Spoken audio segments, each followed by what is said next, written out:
Good morning, everybody, and welcome to All-Star Insights, all things youth baseball podcast, sponsored by Tuckahoe Sports and Kids on First Foundation. And this morning we have a very special guest, Jonathan DeMarte. Jonathan, how you doing, man? I'm great, Chris. Thanks for having me on. It's good to talk to you. I'm glad we could get set up here, and going to be an exciting convo that we're going to have today. So let's start off by just talking a little bit about your youth baseball background and how you kind of started in the game and what kept you motivated, in youth baseball going into high school. Yeah. So growing up, I grew up about 35, 40 minutes north of Yankee Stadium, which currently back living in Westchester County, New York. I think the standard of success of baseball here growing up in the 90s as a Yankee fan is so high, winning seasons, world championship expectations every year. So you see what the pinnacle of baseball could look like in your life. Obviously understanding that a lot has to happen for that opportunity to ever come your way. So I grew up playing for a local athletic club, rec league, travel program, just like anyone else. I know it looks a lot different than it currently does today. But I think for me, so I grew up in Yorktown Heights. We played for this group called the Sherbrooke Athletic Club, and you wore like the Yankees, you wore Sherbrooke uniforms, but pinstripes, gray, the mesh blue tops like they would wear in spring training. So it's almost like I think people in our area thought we were like a mini feeder program there, as if we were all going to play for the Yankees one day. So I think for me, that was the earlier baseball memories. And I think what really pushed me to want to become something better. You see, the successes that guys like Mariano Rivera, Tino Martinez, guys that I really idolized growing up. So for me, those were guys that I really looked up to in a position that I hope to find myself in one day. Through there, it was a lot of balancing of way too many games and teams that you play on at a young age. I played rec, travel ball, like the AAU type showcase ball since I was 9 years old. So there were ups and downs early on where I think I played above my level of play and competition a little bit. But at the same time, I'm a firm believer that if you put yourself around people who are better than you, you're as an athlete or an aspiring athlete, you're going to do whatever you can to close off that gap and almost emulate what people who are better than you do on the field in terms of like their actions, their preparations, their movements, without ever thinking of it this way. And I think that's a way that kind of strives and helps push you to close that gap and almost be put yourself in a position where you can be that same athlete as the person that you look up to. So I think kind of where I grew up and playing a lot of baseball, playing up a few years in age groups is something that made me hungrier and also developed a much higher level passion for the game. Yeah, no, that's really good info. And, one of the things that we try to emphasize, especially to youth parents, like what you just said about playing way too many games, I think that's, the culture right now is everybody wants to play more games, and games are fine. And you need to play games to learn certain aspects. But, for me, it's always 3-1 practice to games. And I think that gets lost a lot in today's, youth baseball culture. Yeah, no, that's a good point. If you think about a major league or pro baseball schedule, you play at 7 o'clock, 6 o'clock at night, but you're on the field practicing, preparing in the weight room in the morning all day. That's in season. I mean, out of season, kids don't realize what goes into the development of a big leaguer in the off season or a professional athlete and what they need to do for their body and how they need to structure their day to get the most out of it. But I totally agree with you. Development was not a baseball term when I was younger. I would not have been able to say, how do you use the term development in like a training protocol when, say, flashback 10 years ago. It's something where I'm sure there's many, you probably say this as well, Chris, where it's like, hey, I wish we had this technology, or I wish we had this information or these types of coaches when we were younger. But I think the best that we can do is, help educate parents and players now to put players on the best track to, attain their goals in the sport. Yeah, no, yeah. So let's talk about a little bit about now going into your high schools. And when did you start to think that, hey, you know what, I'm pretty good at this, and maybe I have a shot to play in college? Yeah, probably I'd say even younger than that is when that really became something that I knew could happen. As a 12-year-old, I was a big guy, like pretty similar height to where I am now and pretty thick.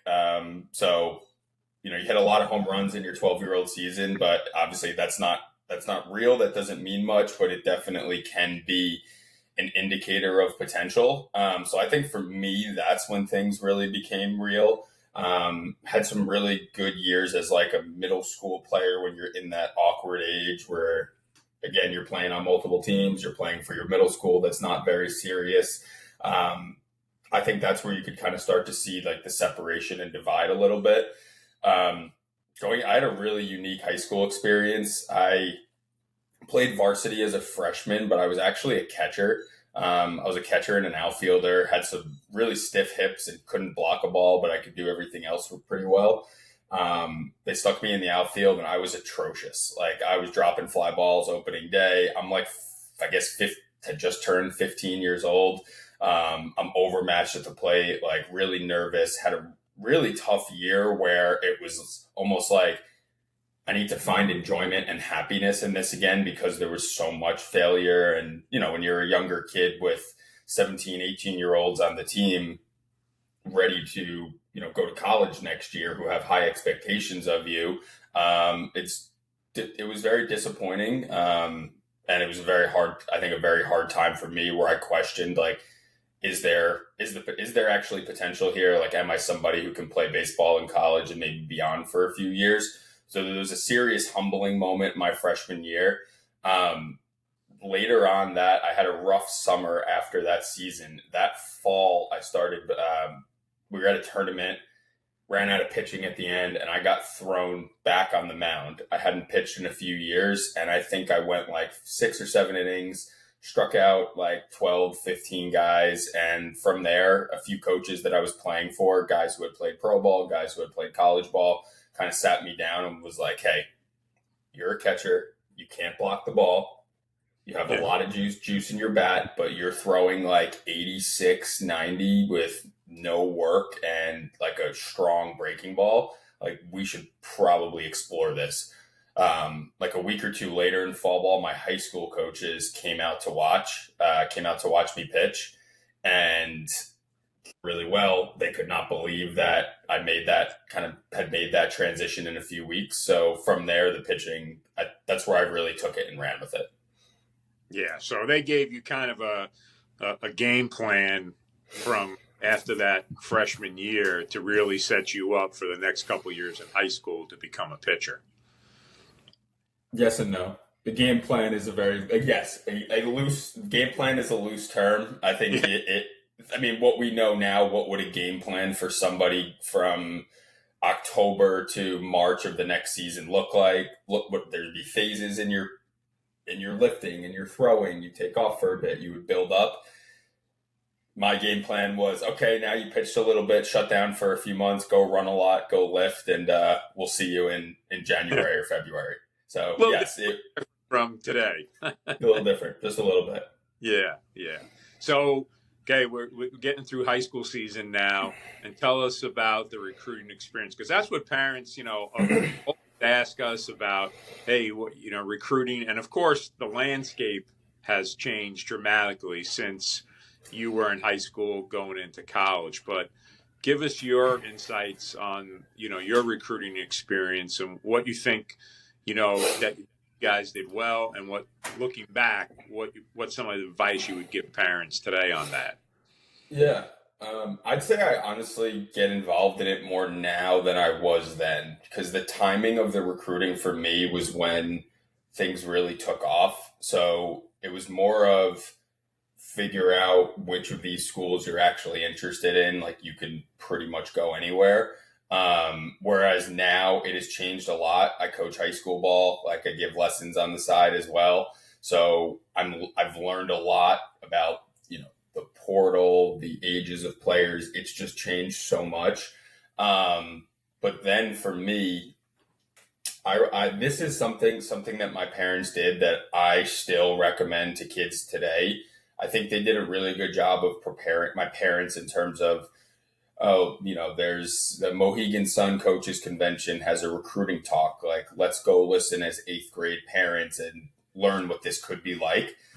I remember freshman year over like a holiday break, I was in Florida visiting grandparents. My parents sat me down and were like, make a list of 20 academic reach schools, 20 safety schools, academic reach baseball schools, safe schools for baseball. I remember wanting to pull my hair out, and I was so mad at them. I was like, I think we're a little early on this. But they were right. And I certainly recommend that similar mindset to kids that I talk to now is think about somewhere, and this ties into my decision to go to Richmond. Think about somewhere where if you lost baseball, could you see yourself there for 3 or 4 years? So it pains me to see kids transfer 3 or 4 times now, where when I was younger, the college decision that process was one of the biggest choices you make in your life, because you only get one chance to change it. And with that chance, odds are you probably have to sit out a year with that transfer. So for me, it's kind of timeline works out with where we left off before. My sophomore year, I pitched a lot. I did really well. The first showcase tournament in late May or June after my sophomore year, I think I was up to 91 or 92. And I remember that Monday, and that next week, my home mailbox was this was the letters. No, I didn't even look at emails. My mailbox was overflowing with letters from schools all over the country. And that continued for about a good 2+ years. So for me, it became apparent pretty quickly that there was going to be a lot of interest in that we might make a decision early on this. So that sophomore summer, we played a lot down in the Southeast, Virginia, North Carolina, South Carolina, toured a lot of the bigger schools. Richmond for me came about where one of my teammates who was a year older than me, I don't know if you remember the name, Chris Bates. He was a 6'6" lefty drafted by the Brewers out of high school, upper 80s, low 90s guy with a banger slider as a high schooler. And he was committed to Richmond, and he's from Ossining, which is 15 minutes from me. So for all these trips down south, he would come with my dad, myself, and one of our other teammates. So we visited all these schools together, saw some beautiful campuses, and Richmond's really stood out. I didn't know anything about the school. I knew about Sean Casey. That was about it. And the national championship football run I think they had just made around then. I saw the campus and was like, this place is absolutely beautiful, but never saw myself going there. So for me, once it came time to actually figure out where do you want to go, it was more of where can you see yourself if baseball doesn't work out, and is this somewhere you can see yourself being very far away from home and being okay in that scenario, and are we comfortable with the head coach retaining your scholarship if you got hurt?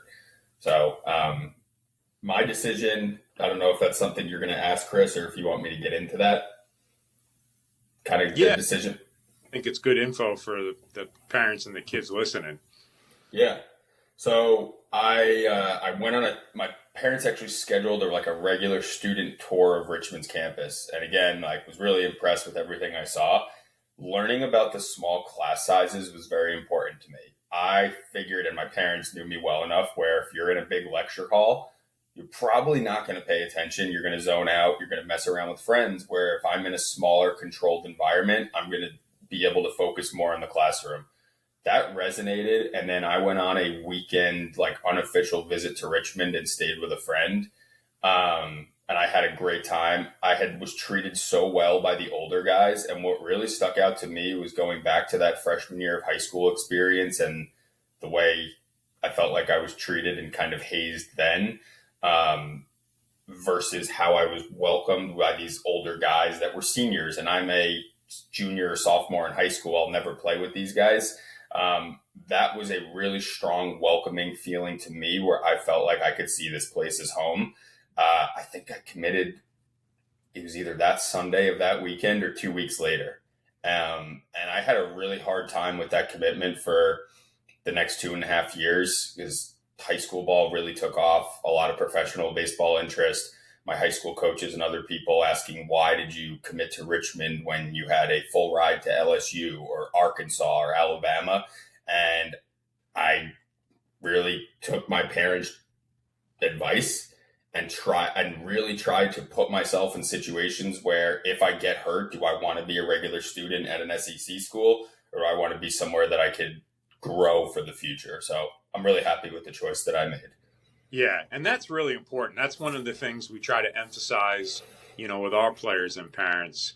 Go someplace where if baseball was taken away tomorrow, but for whatever reason, that you could see yourself becoming a student there and flourishing and graduating from that university. That's one of the things I think nowadays, especially, it's overlooked because of all the transferring and there's no penalty. Back when I coached, like you said, there was, if you wanted to transfer, you had to sit out a year basically. Yep. I mean, that was the deal. And not that I don't think it prevented kids from transferring, but I think it made that initial decision a little more, there was a little more thought put into it rather than just, pop into one school and then, okay, this guy's going to give me more NIL money, so I'm going to the next school. I mean, I look back and I'm looking at it now. I was like, it's just like crazy how that recruiting landscape has changed really in a short period of time. Yeah, I mean, I don't know if people will like this, but I like to say that, or I like to dislike the fact that college athletes act like minor league free agents. It seems like it clouds your judgment. When I was in college, I felt like if it didn't work out and you weren't good enough at your school, sadly, I saw a lot of friends just kind of give up, and you leave the team after a year or two. Now it seems like those kids are transferring to 3 or 4 different schools, and that takes away spots from high school kids. That's the saddest part to me. And I'm sure you, Chris, everything you guys do with advocacy and helping all the players with the Orioles, that's the saddest part, is that I see kids that I think are so much better than I guess what the college landscape calls for. We have a kid at the high school I coach up here in New York, and in my head, he was a sure Division I shortstop, mid-major Division I shortstop. He'll either go there and figure it out and maybe play second base, something like that right away, or if there's a shortstop need, or he might have to wait a year or so. Either way, I was very confident. He was incredible for us this spring, had a bit of a wrist injury, so he only played the field, and it was the biggest defensive contribution I've ever seen to a team.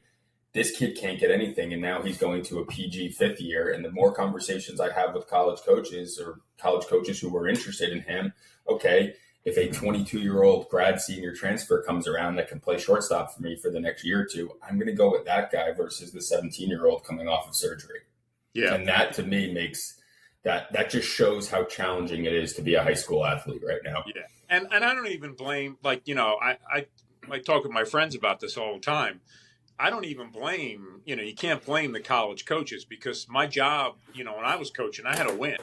And if you want to contract. So when you look at it, black and white, who am I going to take? Am I going to take a 22-year-old with 3 or 4 years experience who's proven that he can compete at that level? Or am I going to take a freshman, like you said, and say, hey, roll the dice? And a lot of guys are not just rolling the dice with freshmen anymore.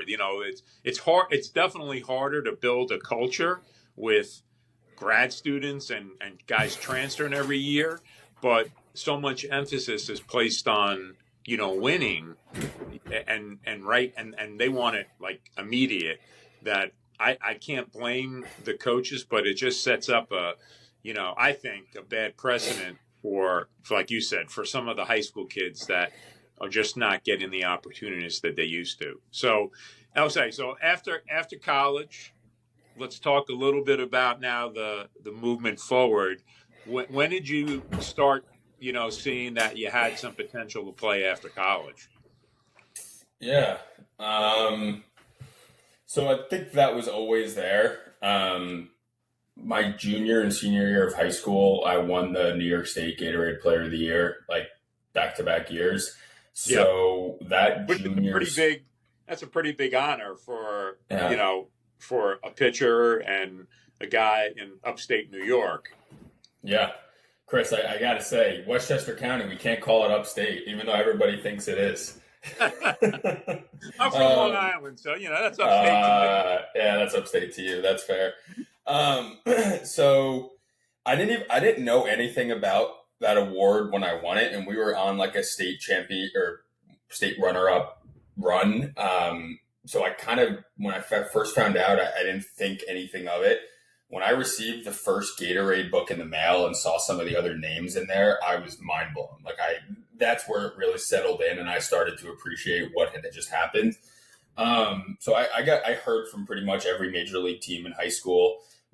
That fall, there was a lot of scouts that came to see me. My senior year, we started. It's funny. I live in the town of Yorktown now. I grew up on the other side of Yorktown and went to the rival high school. My first game my senior year was against my now wife's high school, and right where we're living, and there was like 25 scouts there, and I had no idea. Was getting calls during the day. I showed up, I'm at the field a few hours early with our teammates, and there's like guys with different major league hats or shirts walking in. I couldn't believe what was happening. Had a good senior year, but I think pro ball wise, I wasn't throwing as hard, bigger velocity range. I kind of lost my breaking ball a little bit at that time. So still thought I was going to get drafted after my senior year. I'll never forget that draft day, going and sitting in an Applebee's, watching the draft on my phone, but also trying to take my mind off of it. I did not get drafted. So for me, going to college, it was, I have this great experience, but also you have a chance to play right away. Didn't go that way. I was injured. I don't know if you know much about my college career, but I had, I think, 4 arm surgeries in 3.5 years. Through grad school, I came back to playing the field. The Richmond coaches let me try to hit, and I actually went okay. I played a lot of third base and first base my 2 grad school years, came back to the mound as a 6th-year senior. That summer, I had played in a summer league in California, and actually Chad Cordero was our pitching coach.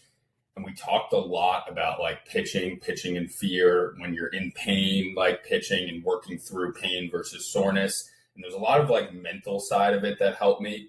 I threw a few innings that summer, but nothing that made me think I could ever play professional baseball. That final year of grad school, things really started to click. I kind of found a really good changeup, and my last year, I was a reliever who threw a lot of innings and did well as a fastball changeup guy. But, I was 90, 94, up to 95, put up some good numbers. So I knew something would be possible after. I didn't know if it would be maybe a free agent opportunity or independent ball. But sure enough, I went on to play independent ball after Richmond. Yeah, no. And, your story definitely, just because, I've been in Richmond now for 11 years almost. And, listening to you say that, the number of surgeries that you had and the resilience really to come back. And I think that's what, kids today, that not that everybody could do that, have that many surgeries and still have that passion and desire to come back. But that's kind of what baseball teaches you too, that resilience. And if you have setbacks, it's how you bounce back off those setbacks. Have a bad day on the mound, how you bounce back off that bad day on the mound. That's what's going to set you up for future success. So that's really cool that, you went through all that and still had an opportunity to play professional baseball. And then you had another great opportunity to play in the World Baseball Classic with Team Israel. Yeah. So, I'm happy to get into that. So, that's where I think, Chris, the resiliency is something that you're right. I think I pride myself on a little bit, and it's something that led to all these other opportunities. So I when I was playing independent ball, I had a manager ask if I wanted to play winter ball. I knew a little bit about playing in the DR, Venezuela, Mexico, and that's what I wanted to it's kind of what I wanted to do. I knew there was an Israeli baseball team from watching them in the World Baseball Classic qualifiers in 2016. In 2017, we were playing in college, and some of my friends and I were on a road trip in Texas, and we watched Team Israel play in the World Baseball Classic. So I told this manager in 2018, I want to play for Team Israel. Sure enough, he knew Gabe Kapler really well, who was part of Team Israel. He made a call. He made another call. Nate Mulberg, who was involved or knew a lot of the people involved, and he was coaching me that last year at Richmond. I get a call the next day from Eric Holtz, who was our manager in the Olympics, and he's like, "Hey, Johnny, I don't know if you know me, but I know you. Your last name's DeMarte. You grew up playing against my son. I thought you were Italian. It's like, we're putting a team together for the Olympic qualifiers. We'd love to have you be a part of it if you're still healthy and playing." I was playing independent ball at the time, had a really good season, and as soon as the season ended, or I started my citizenship process, as soon as the season ended, I went to Israel with a group of 10 guys. We were the first group to make Aliyah, which basically means going back to Israel, going back to the homeland, getting your citizenship. Technically, you're supposed to live there for 6 months, but since we were doing this as athletes, they gave us an exception so we could train in the U.S. since there isn't really the training capacity in Israel. But it was one of the greatest experiences of my life. It changed a lot. It opened up a lot of doors and opportunities for me. I signed a free agent contract with the Cubs after we qualified for the Olympics. Unfortunately, I didn't get to play at all because that was right before COVID, and then I got released before camp in 2021. But I did get to be a part of this pretty amazing. I think our run is the USA versus Russia. Obviously winning a medal and everything is much more special. But our run to the Olympics, that miracle run from the bottom level of tournament brackets in Europe all the way to beating the Netherlands, Italy, Czech Republic, Spain, some of the more powerhouse countries. That was one of the most amazing things I was a part of. And then, of course, the Olympics in Tokyo in 2021. Yeah. I mean, just be able to say that you were part of the World Baseball Classic and the Olympics. I mean, that's special in itself. But like you said, starting off in the bottom bracket and then making that run, because Israel is not known for its baseball prowess, yep. over the years. And some of the teams like Italy, like you said, and some of the other countries that you mentioned, their baseball programs have been around and have been successful. So making that run and then be able to stand, in the Olympics and say you're an Olympic athlete, I mean, that's got to be the kind of the culmination. And even though you signed professionally with the Cubs, I got to think that, being an Olympic athlete, that's got to be the culmination of when you were 12 years old, dreaming about, your baseball career. That's like the peak. Yeah, no, you're right. That really is. Oh, you think the peak is, winning, being on a Yankees dynasty team, winning a few World Series, but when things become real, that doesn't matter. This certainly was. And when I look back, the last pitch that I threw was in the Olympics. I had another surgery after the Olympics. Tried to rehab, did it for about 8 months, and just didn't feel like I was on track to play much the following season in 2022, and I couldn't miss another season. So when I didn't expect that to be it, but my last pitch that I threw, we were playing against South Korea, and it was to punch a guy out to end the inning, and it was like a really good changeup, and the guy kind of like spun around and fell down. Yeah. So it's cool because like I have the video of that, and yeah, it's a moment I'll never forget. Yeah, that's awesome, man. And just briefly, I want to touch about, because you said that I caught when you were talking about your pitching, you had a good curveball and stuff, but then you switched over to the changeup, and that was kind of like your out pitch, right? Going in your career, the last couple of years in college, and then playing for independent ball and Team Israel. I think people downplay the importance of having a good changeup. Kids always focus on trying to develop a curveball. But for me, especially because you don't have that stress on the elbow and kids trying to flick their wrist, for a breaking ball. What's your thoughts about the changeup and a curveball going, from, in middle school, high school baseball? Yeah. Yeah, I mean, for me, it was very challenging to pitch when it was only fastball changeup. If I had a cutter or slider working at the time, having breaking ball, changeup, fastball made pitching so much easier. But when you don't have one of those, it makes it very challenging, especially as you go up in levels. So I think the way that I look at it when I develop younger kids is it's all about the positions you're in when you throw. So at release, like if you're in a poor compromised position, should we try to mess around with off-speed pitches, or should we improve like the way we move when we throw and try to be in a better, healthier, safer position before we start spinning the ball? If you're somebody that is in really strong, healthy positions that we know are probably not going to get you hurt, maybe we can mess around with it. But again, like if you start trying to spin a curveball and your head and your everything starts going this way, like we probably need to start from the ground and learn what it's like to spin the ball with my head staying more still and my shoulders being more level to the ground. So for me, it's all about the individual. Like it all depends on their movement patterns and what they look like when they throw the ball for me to determine whether or not they're going to throw a breaking ball. Now, changeups, great. I love it. Start with it as young as possible. But the same thing, if you're gripping the ball and you're tensing up your forearm and you're changing up how you throw, you're still putting yourself at risk of injury. So I'm trying to get, a lot of the time it's when you're working with someone and you see those changes when they go from like a clean arm slot with a fastball to something different with one of these.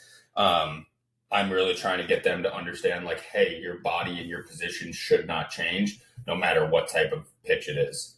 Right. And that's kind of the thing as you get a little older too, when you talk about pitch tunneling and, having that same look when the pitch comes out. One of the things that we try to emphasize to our younger guys, just like you said, if you could have two really good pitches and then a show me pitch where you throw maybe 10% of the time, it doesn't have to be excellent, but it's just got to be something to keep the hitters, guessing, keep them off balance. You don't have to have five, sometimes it's funny, tryouts, we get kids coming up and we say, all right, what are you going to throw tonight? And they start whipping off like 5 different pitches. And I'm like, all right, dude, and, they can't throw any of them really well for strikes. I don't care how many pitches you throw. If you can't throw for strikes, that was my big thing. One year, Neil Heaton, who played for the Pirates for a number of years, he probably had like a 10-11 big league career. He was my pitching coach when I was coaching in college one year. And his whole thing was, fastball, set up the fastball, and you can work everything else off the fastball. But if you don't have a fastball, and you can spot it, and this is back before technology and all that, he was right. That you got a fastball to set up all your other pitches, and that's great that you can throw these other pitches, but you can't throw them for strikes. What does it matter? Yeah, no, spot on. I totally agree. I think actually one of the most fun combinations to pitch with is fastball, cutter, changeup. Maybe that's because I, after high school, couldn't really figure out how to spin the ball like slider or curveball the same way. But for me, like being able to throw a cutter hard is fun. And I've seen a lot more younger kids, I'd say in the last 2 years, who can throw a cutter or try to at least. And I'm like, hey, you're 12 and under, rather than do like something like I keep doing this motion, but something that's going to inhibit your growth and development with a break at your curveball or slider, throw a cutter. It's easier to tell someone, hey, throw the crap out of it just like it's a fastball. Like, you got to find in a comfortable finger position and everything. But that's a fun one that I've seen a lot more younger kids want to do. And I think that's because you see big leaguers throwing really hard cutters now a lot. Yeah, no doubt. So we have just a couple of minutes left, but I do want to touch on, your current role right now and just get your take on, how the game's progressed really in really a short period of time with technology. You hear all this debate, old school versus new school and, technology. So what's your take on that, moving forward, and how do you think the game's been enhanced by technology? Yeah, absolutely. So I love the human element of baseball. I think one of the things we're talking about now that takes away a big element of a big human element of baseball, which is like the automatic balls and strike system. Say what you want about it, but at the end of the day, this is an economy where it costs a lot to live, a lot to play sports. If we're going to have something that's going to cut costs and give more kids the opportunity to play, I'm all for it. If we should not have games canceled because of umpire shortages or poor officiating, whatever it is, how I think, so, there's parts of the human element that I never want to see go away. Technology, like data, is just numbers. So in any other industry in the world, we gather data to draw conclusions. That is all that essentially we're capturing data for. Yes, we use it for recruiting. There's a fun aspect of it. It helps you push harder with your training. You can use it to make your training better. But it's just like any other industry where we gather information so that we can draw conclusions and then make that industry better. My brother was one of the youngest guys, like kind of before there was this big analytics push and everybody now can write code and wants to work in big league baseball. My brother was an early adopter and taught himself how to do it and broke in with the Angels front office really early.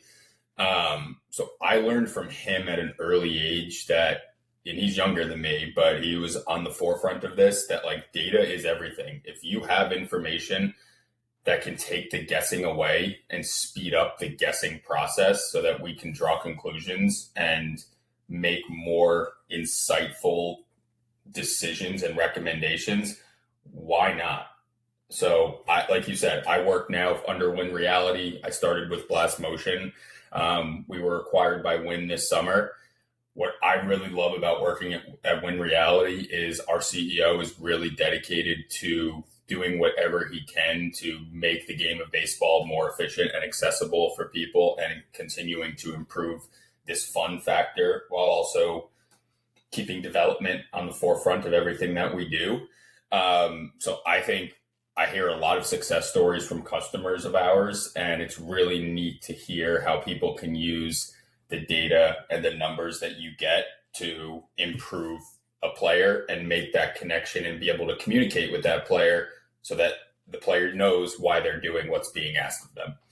Yeah, no. And one of the things that I love about it, and again, I'm considered, old school. My friends always call me old school baseball, but I do think, we've implemented the training in our programs. And I do think that, like what you hit the nail on the head, for the development piece, it's vital because that's what college coaches are looking for nowadays. They want to know all the metrics, which definitely helps them, in the decision-making process. But for a kid, I coach 13 you guys now. And for a kid that I could say, hey, let me take a look at your numbers on Blast. And, for me, Jonathan, too, it's more of an accountability thing, too, because I only see him 2 days a week, which most, travel organizations, I can look at their blast numbers and see what they're doing. They give me their phone, or I look at the numbers, and you can see what those kids are doing. So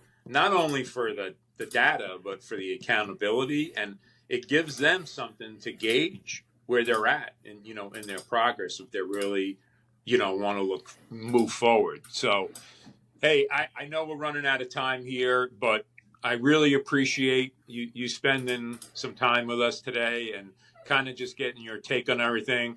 I'm looking forward to, all the new technology coming out. I know, Wynn's got some really cool stuff, coming out.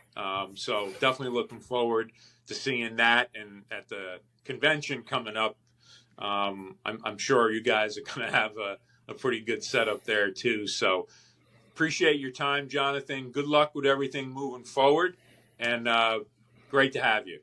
Yep. Thanks for having me, Chris. It was good catching up with you, and I guess I'll see you later this week. Yeah. Take care, man. All right. Thanks. Bye. Thank you. Cool.